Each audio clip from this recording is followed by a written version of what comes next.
세상에는 고등 종교가 있고 하등 종교가 있습니다.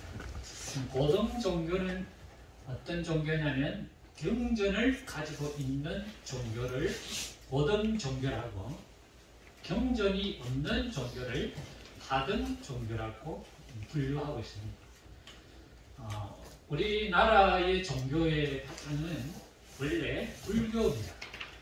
불교가 313년인가 그때 통일 신라 시대 때 들어왔습니다. 그래서 불교가 1000년에 이 땅에 1000년을 섬겼습니다. 우리가. 그리고 난 다음에 이제 태조 이성계가 조선을 세우면서 유교를 들어왔습니다. 왜 그렇게 되느냐면 그 당시에 불교가 너무 부패했어요. 정치에 가담하고 모든 것 삶에 종교가 개입해가지고 타락했습니다. 그래서 이 쿠데타를 일으켰죠. 태조 이성계가. 그래서 자기 불교를 배척하고 뭘 들어왔느냐면 중국에 있는 공자가 섬기는 유교를 가지고 들어왔어요. 그래서 그 유교가 이제 500년을 역사를 지배했습니다. 그 다음에 이제 들어온 종교가 이제 기독교입니다. 기독교가 우리나라에 들어온 역사는 한 200년에서 300년 정도 됩니다. 우리가 지금 이제 유교가 이제 들어왔는데, 유교가 들어오면서 강조한 것이 뭐냐면은 제사입니다. 그래서 보면 우리가 이 제사는 우리 나라의 어떤 고유의 어떤 그런 종교가 아닙니다. 공자가 제사를 아주 강조하는 그런 종교였기 때문이었습니다. 근데 우리가 이제 잘 알고 있는 복이라는 것은 오복이라고 우리가 이제 늘 이제 생각하고 있습니다. 그건 어디에서 나왔느냐 하면은 유교의 서경이라는 책에서 나왔습니다. 오복이 뭐냐 하니까 오래 사는 것, 그 다음에 복, 부자 되는 것, 그 다음에 강령, 건강한 것, 그 다음에 유호덕, 덕을 베푸는 것, 그 다음에 고종명, 깨끗하게 죽음을 마감하는 것. 이게 이제 5개의 오복이라 그랬습니다. 여기 서경이라는 공자의 책에서 나온 겁니다. 공자는 5권의 책이 있었는데, 그 책은 바로 역경과 서경과 시경과 예기와 춘추라는 그런 책을 5권의 책 속에 서경에 보면은 이 오복이 나온다는 거예요. 근데 우리나라는 이게 민간인들에게 내려오면서 오복을 어떻게 이제 바뀌어졌냐면은 오래 사는 것, 그 다음에 부자 되는 것, 또 건강한 것, 그 다음에 유호덕은 빼고 출세하는 것, 그 다음에 고종명, 깨끗하게 죽음을 그걸 빼고 자손이 많은 것, 이거를 5가지의 복이라고 우리 민간인들은 그렇게 생각하고 있어요. 우리 예수 믿는 사람은 그러면 어떤 복이 진짜 복이고 좋은 복이냐? 아이고, 나는 예수 믿어도 부자 됐으면 좋겠다. 막 이래도 저래도 이 땅이 좋다. 막 오래 살았으면 좋겠다. 그 다음에 아이고 막 사는 김에 또 건강하게 살면 좋겠다. 병원에서 안 가고 건강하게 살면 좋겠다. 어찌됐든 간에 막 좀 우리 자손이 출세했으면 좋겠다. 그 다음에 우리 자손이 많았으면 좋겠다. 우리는 다 그런 생각 안 합니까? 그죠? 근데 사실은 이 5가지 복은 유교에서 들어온 복이라는 거죠. 유교에서. 우리가 언어 중에 이게 복이다. 우리는 그렇게 생각하지 않습니까? 그죠? 예수 믿으면 복 받는다. 옛날에 그런 우리가 이제 그런 그 전도를 많이 했습니다. 그러면 사람들이 뭐라고 생각하냐면, 아, 예수 믿으면 부자가 되고, 딱 첫 번째 단어는 부자가 되고, 예수 믿으면 건강하게 살고, 오래 살고, 자손도 많아지고, 이 5개의 복이 온다, 이렇게 생각해요. 근데 우리는 예수 믿으면 8가지 복을 받는다 하는 겁니다. 아이고, 목사님 욕심도 많네. 5가지 복도 받을까 말까 하셨대. 무슨 8가지 복까지 또 받으려고 그렇게 욕심을 내느냐고 그렇게 생각할 수도 있습니다. 그죠? 예수님은 우리에게 복을 주셨는데 8가지 복을 주셨다는 거예요. 8가지. 자, 그러면 예수님이 주신 복은 어떤 복인가 하는 것이 오늘 제가 우리 성도님들에게 말씀을 전하고자 하는 요점입니다. 오늘 한 가지 복만 받아 수지받는 겁니다. 8가지 복 받으면 좋고, 예수님을 믿게 되면 8가지 복을 받게 된다 하는 거예요. 첫 번째 복이 뭐냐 하니까 천국의 복이에요. 천국의. 예. 3절에 보면 심령이 가난한 자는 복이 나니 천국이 그들의 것이니라. 예. 천국의 복을 받게 된다. 그 다음에 4절에 보면 애통하는 자는 복이 나니 위로를 받게 된다. 위로의 복을 받는다. 두 번째 복. 세 번째 복은 뭐냐? 온유한 자는 복이 나니 그들이 땅을 기업으로 받는다. 땅을 재산으로 받는다. 그 다음에 6절에 보면 뭐에 줄이고 목마른 자는 복이 나니 그들이 배부르게 된다. 7절에 보면 긍휼히 여김을 받게 된다. 8절에 보면 하나님을 보게 된다. 9절에 보면 하나님의 아들이 된다. 10절에 보면 천국이 그들의 것이 된다. 이것이 바로 8가지 복이라는 거예요. 네? 자, 앞에서 말했던 5가지 복과 예수님이 주시는 8가지 복은 무슨 차이가 있느냐 하는 거예요. 앞에서 유교가 말하는 우리가 늘 받기를 원하는 그 복은 우리의 보이는 복이고 우리의 육신적인 복이에요. 내가 지금 당장 필요한 복이에요. 당장 내 속에 당장 내가 갖고 싶어하는 내가 보이는 그런 복이란 말이에요. 근데 예수님이 주시는 8가지의 복은 보이지 않는 복이에요. 그럼 어떤 것이 좋으냐 이거지. 보이지 않는 복이 훨씬 더 좋고 더 크다는 거죠. 사람들은 보이는 것이 크다고 생각해요. 근데 사실은 보이지 않는 것이 더 큰데 그 당장 내 손에 잡히는 것이 없고 보이는 것이 없으니까 안 보이는 것보다 보이는 것을 좋아한다는 거죠. 우리는. 근데 예수님은 보이지 않는 복이 좋은 복이고 더 큰 복이고 그 복은 예수님이 주시는 복이다. 예수님 믿게 되면 8가지 복을 받는다. 그 말씀이죠.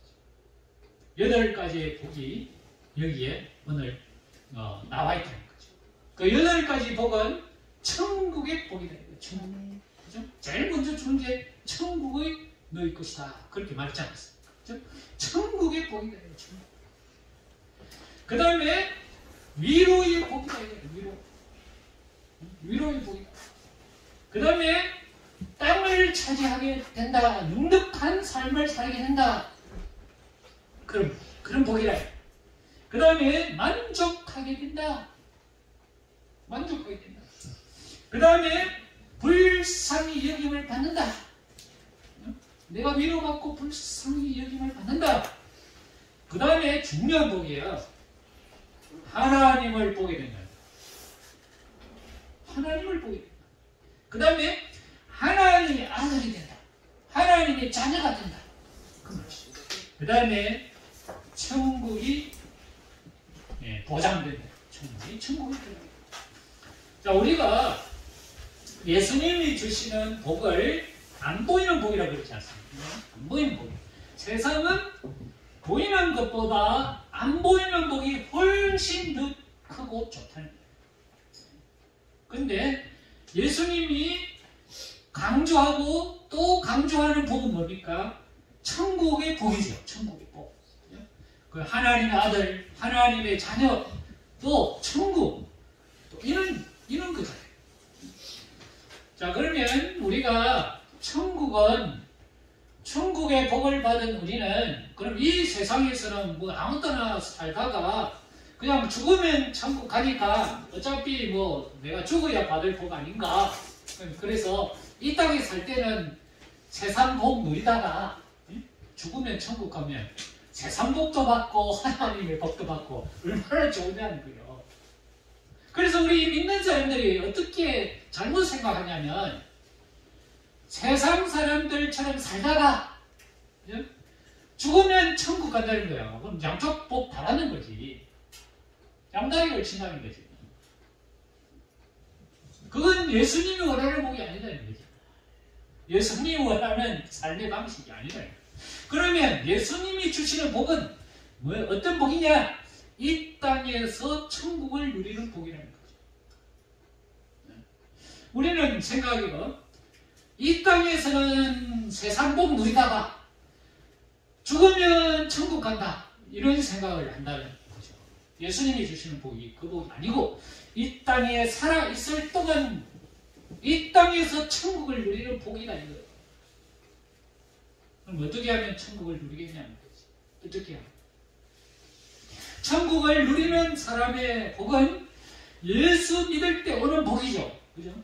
우리 예수님 믿지 않습니까? 그러면 내 삶이 천국이 돼야 되지. 그죠? 내 삶이 천국이 되기 위해서는 8가지 복이 우리 속에 있어야 된다는 거죠. 예수님은 이 복을 다 주시기를 원해요.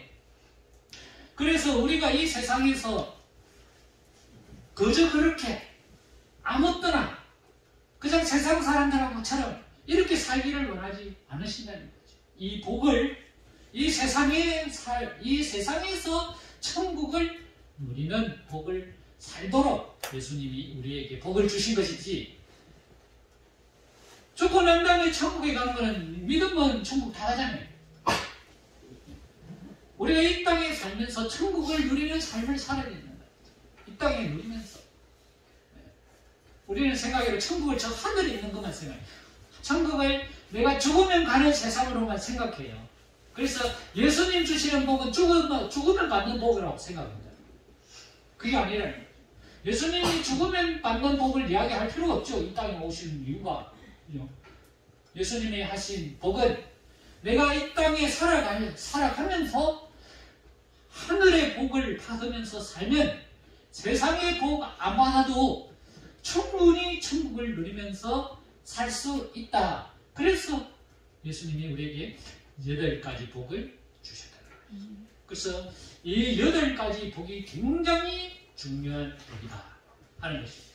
자, 그러면 우리가 8가지 복을 받은 사람은 어떤 천국에 이 땅에서 어떻게 살아야 되는가 하는 것입니다. 천국의 복을 우리가 받아 누리면서 살아가는 사람은 하나님께 영광 돌리는 삶을 살게 된다 하는 것입니다. 세상의 인간의 가장 중요한 목적이 뭐겠습니까? 하나님께 영광 돌리는 삶이에요. 우리는 복 받으면 내가 잘 되고 내 자손이 잘 되고 내 후손이 잘 되면 그 복 받았다고 말씀하죠. 근데 하나님의 주시는 축복을 받은 사람은 내 영광을 나타내려고 하나님 복 주신 것이 아니고 하나님께 영광 돌리라고 복을 주신 것이다 하는 것입니다. 그러므로 우리가 하늘의 복을 받은 사람은 하나님께 영광을 돌리는 삶을 살아야 된다 하는 것입니다. 하나님의 축복을 누리게 되면 하나님께 영광 돌리는 삶을 자연히 살게 된다는 거죠. 그래서 너희는 세상의 소금이다 그렇게 말씀하십니다. 너희는 세상의 빛이다. 그렇게 말씀하십니다. 예수님을 믿게 되면 우리는 세상의 소금이 되고 세상의 빛이 된다는 거예요. 자체가, 우리 자체가. 그렇게 삶으로써 우리는 내 자랑, 영광을 내가 받는 것이 아니라 하나님께 영광을 돌리는 삶을 살게 된다 하는 것입니다. 소금을 뭉쳐 있으면 맛을 내는 것이 아니라 맛을 도리어 죽이죠. 소금은 골고루 흩어져야 돼요. 우리가 김치를 담아보면 그렇지 않습니까? 이 김치가 왜 작지? 그런 소금이 거기에 몰려있기 때문에 작다는 거예요. 근데 소금을 전체적으로 양념에 잘 녹아 있으면 김치가 다 고르게 맛있다. 우리가 세상에 골고루 우리가 가지고 있는 예수님이 주시는 축복을 골고루 사람들에게 이렇게 내가 선 자리에서 예수님이 주신 우리의 축복을 내가 누리면서 살 때 그것이 바로 소금이 되고 빛이 된다는 거죠. 우리끼리 모여가지고 말이지 뭉쳐 있으면 세상 사람들이 소금의 맛을 느끼지 못한다는 거죠. 그래서 모일 때는 우리 교회에 모이지만 우리가 예배 마치고 나면 세상으로 다 흩어지지 않습니까? 집에 가서 직장 가서 내가 뭐 할 거냐는 거죠. 예수님의 말씀대로 우리가 살게 되면 그 자체가 하나님께 영광 돌리는 삶을 사는 것이고 그 사람은 하늘의 복을 누리는 사람이라는 거죠. 나가서 또 모이고 말이지. 또 모여서 자기들끼리 뭐 하고. 그러면 세상 사람들이 예수 믿는 사람들의 그 맛을 어떻게 봅니까? 못 보잖아요. 우리가 예배 마치고 나면 또 세상 사람들하고 같이 살지 않습니까? 세상 사람들 우리를 쳐다볼 거란 말이죠. 주 예수 믿는 사람은 교회 가서 뭘 배웠길래 어떻게 사노? 이렇게 생각할 거란 말이죠. 그런데 우리가 예수 믿는 사람이 똑같이 말이에요. 예수 안 믿는 사람들과 똑같이 살면 그 사람들이 우리 보고 뭐라고 해요? 제대로 된 예수제의 아이구나. 이렇게 생각해요. 하나님께 영광 돌리는 삶을 살아야 된다. 그래서 우리는 빛과 소금이 될 수 있도록 예수님이 우리에게 그 사명을 우리에게 주셨다는 거예요. 그 다음에 우리가 복받은 사람은 하나님의 말씀을 완전히 행하는 사람이다. 하나님의 말씀의 율법과 선지자지 않습니까? 하나님의 말씀을 행하면서 사는 사람이다. 하나님의 축복을 받은 사람은 하나님의 율법과 선지자들의 그 모든 것을 완성한 사람이다. 성경을 잘 몰라요, 나는. 그죠? 성경은 잘 모르지만은 하나님이 주시는 복을 받은 사람은 그 복대로 사는 사람은 율법과 선지자들의 말씀을 완성하는 사람이다. 이론적으로 아는 것보다 하나님이 주시는 축복을 삶으로 드러내는 것이 더 중요하다 하는 것입니다. 그 하나님의 말씀은 어떻게 기록되어 있느냐 하는 거죠. 우리에게 보면 하나님의 말씀은 10계명에 딱 요약하고 있지 않습니까? 뭐 살인하지 말라, 그죠? 그렇게 말씀하고 있죠. 그러면 무율법은 살인을 하지 말라 하니까 사람 안 죽이면 되지 않나? 우리는 그런 생각을 해요. 그러면 율법을 완성했다고 생각해요. 근데 예수님은 그렇지 아니하고 살인을 안 하는 것이 중요한 것도 있지만 또 형제에게 욕하지 않는 것이 더 중요하다고 그렇게 말씀하거든요. 우리는 보통 보면 큰 죄만 죄라고 생각하고 작은 거는 예, 해도 된다고 생각해요. 나뭐 사람 안 죽이으니까 나 거짓말 좀 해도 되고 또 뭐 적당하게 살면 된다. 우리는 그런 생각을 한다는 거예요. 근데 예수님의 복을 받은 사람은 살인을 안 하는 건 당연한 일이고 또 내 입으로 사람 죽이는 거 하면 안 된다는 거예요. 우리는 보통 보면 칼로 사람 죽이는 것만 막 사형시켜야 된다고 막 그래요. 근데 사실 알고 보면 조그마한 것을 가지고 사람을 죽이는 그런 행위를 우리는 늘 하고 있으면서도 자기의 죄는 모른다는 거죠. 그러한 죄들도 다 하나님의 심판을 받게 된다. 그렇게 말씀하고 있습니다. 우리가 예수님의